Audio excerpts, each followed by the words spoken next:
किसी भी वक्त ईरान पर हमला हो सकता है। ईरान की न्यूक्लियर साइट्स को निशाना बनाया जा सकता है। ईरान के बड़े इंफ्रास्ट्रक्चर भी निशाने पर हैं। इस तरह की आशंका जाहिर की जा रही है। न्यूक्लियर साइट पर हमले की आशंका बढ़ गई है।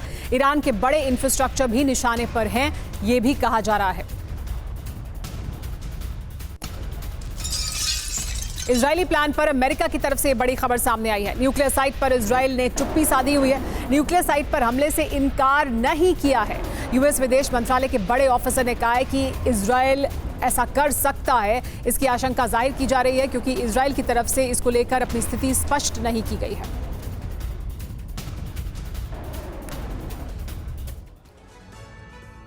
अब सवाल यह है कि क्या इजराइल ईरान के न्यूक्लियर बेस तबाह करने वाला है। पहला संकेत क्या है, जान लीजिए। ट्रंप का बयान। ईरान की न्यूक्लियर साइट पर हमला करना चाहिए, कहा ट्रंप ने। पहले हमला करो, नतीजे के बारे में बाद में सोचो। दूसरा संकेत यह है कि इजराइल की चुप्पी। न्यूक्लियर साइट पर हमला नहीं करने का भरोसा इजराइल ने नहीं दिया है।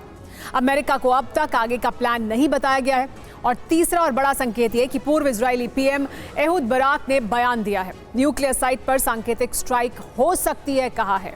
न्यूक्लियर प्रोग्राम से जुड़ा मिलिट्री टारगेट पर हमला भी संभव है। बड़ी जानकारी है कि इजराइल ईरान पर हमले का प्लान तैयार कर रहा है तो लेबनान पर बारूदी प्रहार भी कर रहा है और सीरिया बॉर्डर पर भी बमबारी लगातार जारी है। बड़ी जानकारी जो मिल रही है आपको बता दें, लेबनान सीरिया बॉर्डर से सबसे साहसिक रिपोर्ट हम आपको दिखाने वाले हैं। सीरिया में भी इजराइल की एयर स्ट्राइक हुई है। इजरायली हवाई हमले में हाईवे को पूरी तरह से क्षतिग्रस्त कर दिया गया है, तबाह हो गया है हाईवे।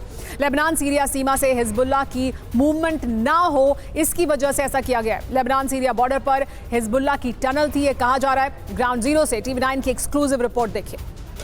मेरे कैमरा पर्सन अब आपको दिखाएंगे कि अब हम लोग सीरिया में एंटर कर चुके हैं। यानी ये पार्ट जो है, ये पूरा इलाका जो है, अब ये सीरिया का इलाका है। मैं आपको ये रूट इसलिए दिखा रहा हूँ क्योंकि ताकि आप ये समझ सके कि इस समय के यहाँ के ताज़ा हालात किस तरीके के हैं।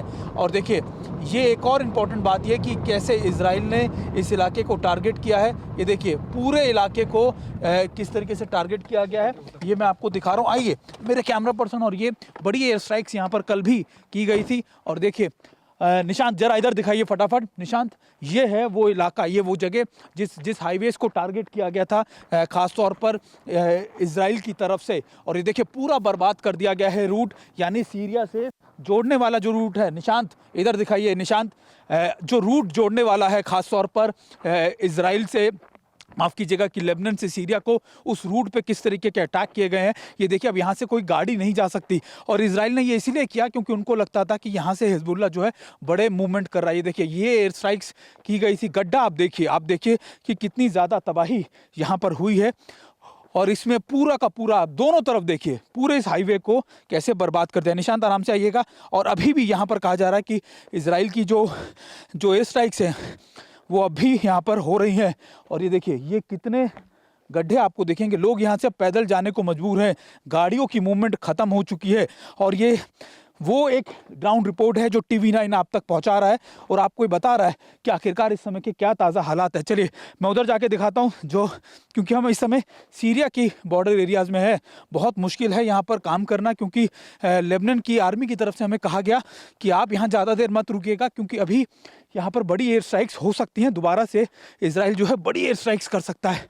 और देखिए, मैं आपको एक बार फिर ये ग्राउंड रिपोर्ट इसलिए दिखा रहा हूँ ताकि आप ये समझ सके कि अभी यहाँ के ताज़ा हालात कैसे हैं। अब ये मैं सीरिया के इलाकों में हूँ और देखिए, यहाँ के ताज़ा हालात आपके लिए जानना इसलिए भी ज़रूरी है।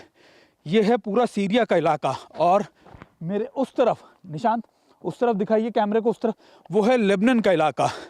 यानी ये वो पोस्ट है जहाँ से सीरिया और लेबनान को जोड़ा जाता है। करीबन टोटल 6 ऐसी पोस्ट हैं। सबसे ज़्यादा नॉर्थ में है, करीबन 5, और एकमात्र जो ईस्ट लेबनान में है वो है मासना। ये सबसे इम्पॉर्टेंट है। सबसे ज़्यादा मूवमेंट यहीं से होती है, सबसे ज़्यादा साजो सामान यहीं से आता है। और कहते हैं कि इसी इलाके के अंदर हिजबुल्लाह ने कई ऐसे टनल बना रखे हैं जिनसे वो मूवमेंट करते हैं सीरिया के अंदर भी। और हमको कुछ मिनट मिले हैं यहाँ पर रुकने के लिए। हालांकि मेरी कोशिश ये रहेगी कि जितना वक्त मुझे यहाँ मिला है मैं वो आप तक हर वो जानकारी, हर वो तस्वीर आप तक पहुँचाता रहूँ, आपको दिखाता रहूँ कि यहाँ के ताज़ा हालात कैसे हैं। और ये देखिए,